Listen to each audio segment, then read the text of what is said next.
Hi everyone, welcome back to Kira's Book Den. My name is Kira and today I'm going to be going through the Confessions of a Book Collector tag that was originally created by Bibliophile Bookscape. It's a channel here on BookTube if you'd like to check that one out. I'll go through the questions here. There's 9 questions, 8 more statements and then 1 double question at the end. So the first question is, number 1 is, I own more books than I can realistically read.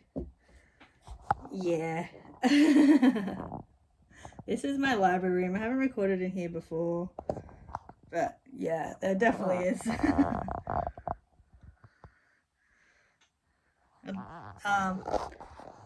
And you know what? I don't mind. I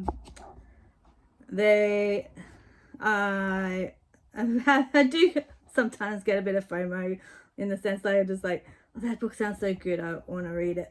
And then it just basically I have books that I haven't read, yes, but they all have the potential, and I always get to them at a time when I want to. I'm not someone who keeps a book for a year or 3 years or something and then passes it off without reading it. I really don't like doing that. And so yeah, I love having the potential, and I love having my own library because I don't like going to actual real libraries, like public libraries, because of some past trauma I should probably get over, but I just prefer having my own stuff, really. Prompt number 2, I've brought more books just because they were beautiful. Well, I don't know about more, but I have bought books just because they're beautiful. Like, case in point, these 2. They're prime examples. This one, I love pink, and I love the title is cute, but I love that cherry blossoms. I just think they're so beautiful. And then also this one, I just bought this the other week. It's so beautiful, so beautiful. And it turns out it's like an epic fae love story, sort of like a cross between fae, magic, and Wuthering Heights, which I haven't read yet. It's in my classic shelf outside, out in the living room there. But yeah, so even better that usually when I love a cover, 99% of the time I do love the book. And then there's this one from my this is one of the books from my friend's book box that I've shown it before, the Willow Springs. I love Laura Pavlov, but it's so gorgeous. Hang on. That's that, and then it's got like the map of the town. Oh, it's got that hardcover and the map of the town. It's so awesome. And I also brought off a friend. She was selling off some of her books and had to get this one because I love the author, but also, oh my god, this is the most beautiful book I own. It's Graceless Heart by Isabel Ibanez. She said this is a fairy loot edition. I bought it off her for $30. I don't know how much it is usually. Divine Rebellion. I don't know. But yeah, look at this. It's just, oh my god. Oh my god. I love it. So yes, I definitely buy books for beauty sometimes. And on the back here is the original cover, like the regular cover that you see in bookshops. See? Yes, I definitely buy books for beauty reasons as well as the stories inside. Especially if it's someone I love or just love the sound. It's sort of usually shows me things up my alley, so people do. Number 3. Finding a great book is sometimes more exciting than reading it. I don't know. Like, this is I love this because I was so excited to get this because of how beautiful it is. But I love the author. Like, if it was by an author that I didn't like, I wouldn't have grabbed it. You know what I mean? Like, so it really comes down to if it's my sort of genre or something like that. Like, yeah, I don't think that's correct for me. Number 4, I've bought duplicates by accident or because I liked a different edition. I definitely accidentally a while back bought a second copy of Daydream by Hannah Grace. It's like the 3rd book in that series with the ice hockey players. Oh, fuck, I can't remember the name of it. But then also, so a few years back, it was 2019, I went to Melbourne to a book signing down there, and I bought these books from Devney Perry, the Mason Jar series, and like, so she signed them because I pre-ordered them from her. So that's that one and this one. I don't know which one's 1 or 2, but yeah. So yeah, so I had these for a couple of years, and then my friend who runs that book box did this version in her book box of those 2 books. So she gifted me this one. So I believe, or it might have come in with a few other books. But yeah, so that's the only reason I have a double up of that, is because they're both beautiful versions, and I don't really want to get rid of the signed, personalized ones or this one, which is really gorgeous as well. So, and plus it's my friend's version, so I kind of want to keep them all.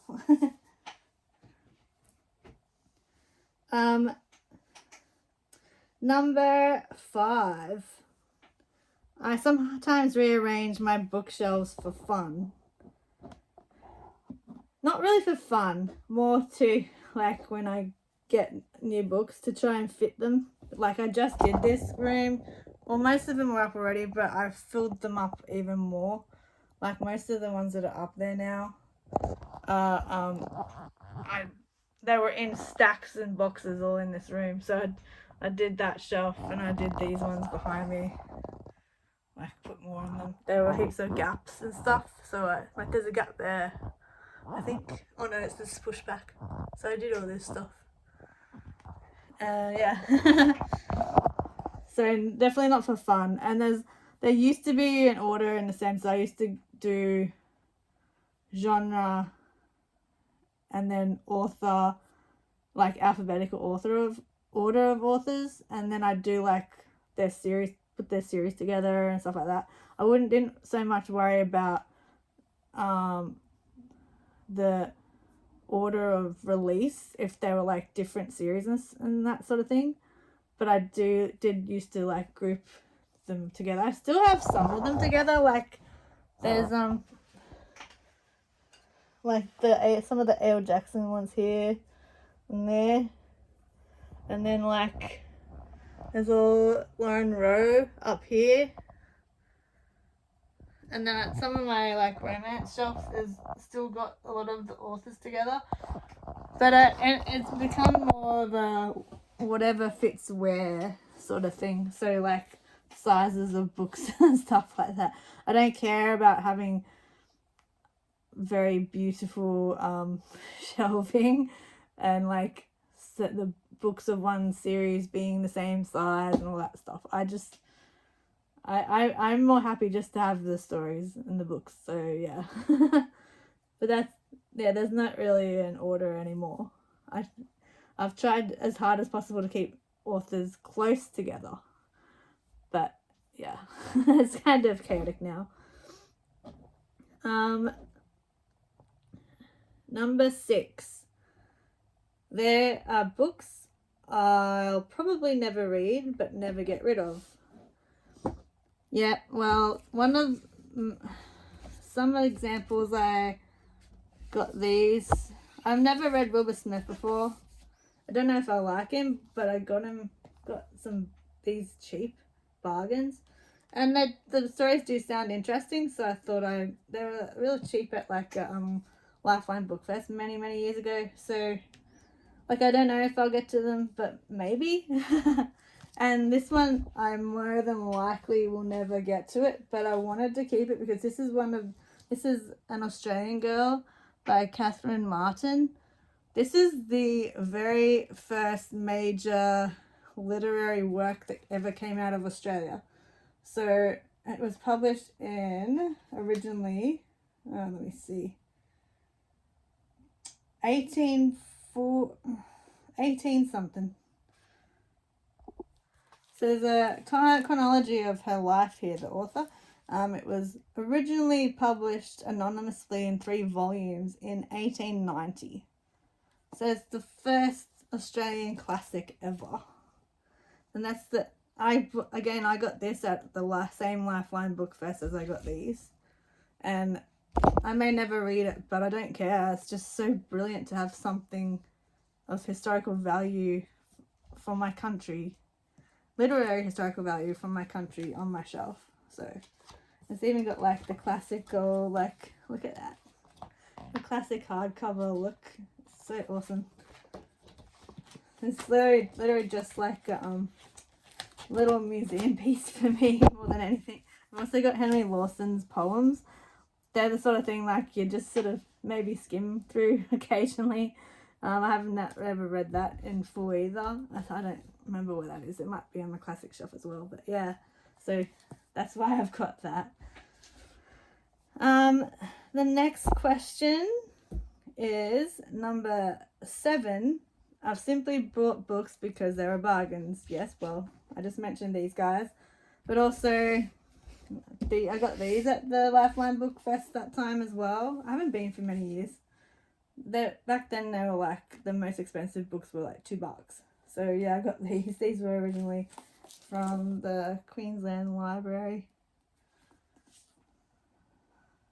State Library of Queensland. So and very recently I managed to grab a hold of Quicksilver that came on special for $8 on Amazon. How rare it is to find a cheap hardcover of a majorly popular book in Australia. Like Australian hardcovers go for like $50 usually. 40 to $60. So I snapped this up, mate. Yeah. So cool. I like the idea of having certain books even if I don't plan to read them soon. Well, yes, because most of my books I've had, not most, I have had a lot of books since I was a child or since I was a teenager, etc. And I have not yet got to them. Like I recently read Fly Away and Fly Away and Fly Away by Kristen Hanna, and I had those on my shelf for 8 years. In regards to childhood stories, I've had the last 2 Chronicles of Narnia novels on my shelf, so The Silver Chair and The Last Battle, and I still have never gotten to them, and I've had those copies since 1989. Is literally the year I started school, so I've never gotten around to those 2 books. I've read all the others and I love them. I don't know why I have not gotten to them.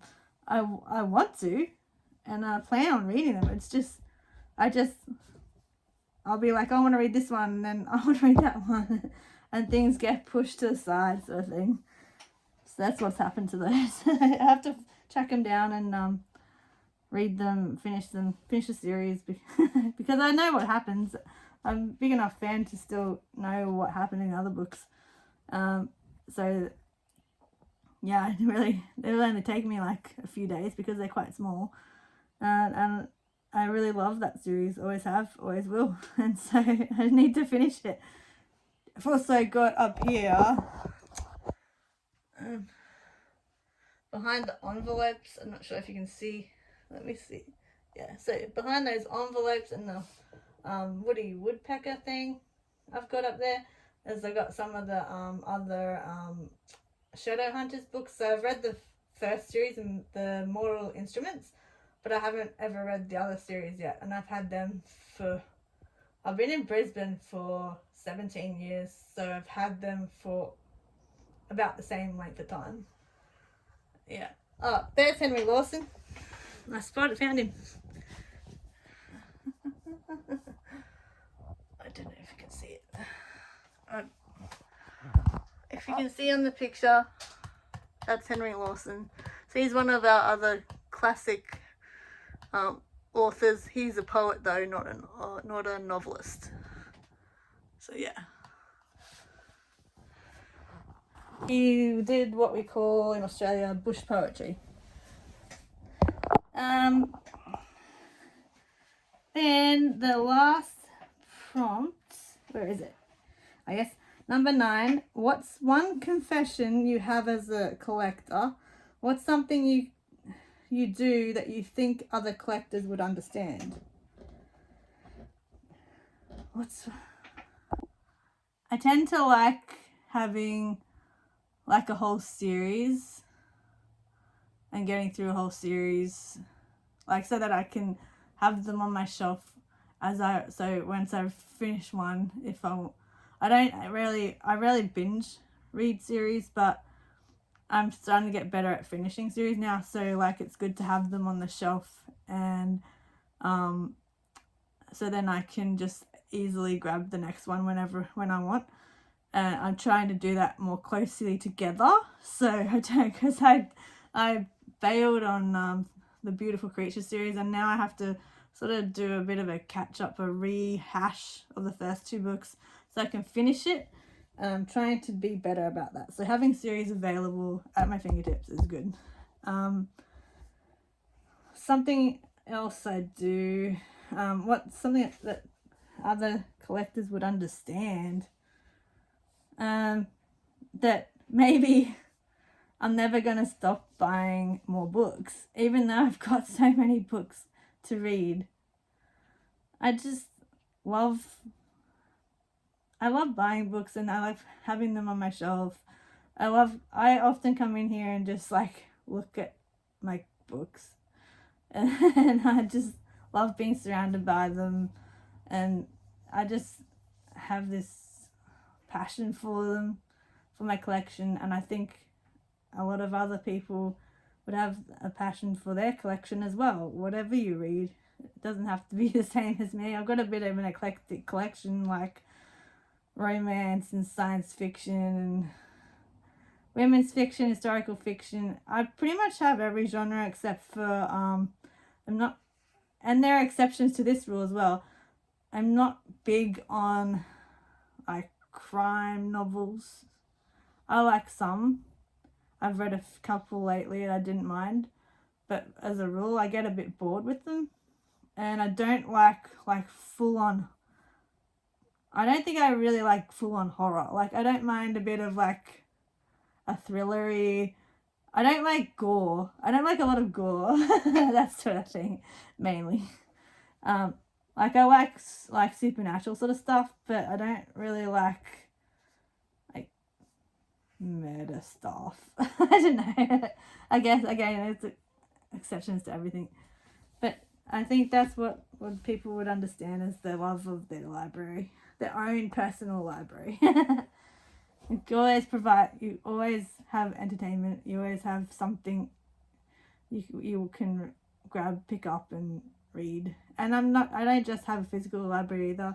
I also have a ton of ebooks, and I also listen to so many audiobooks.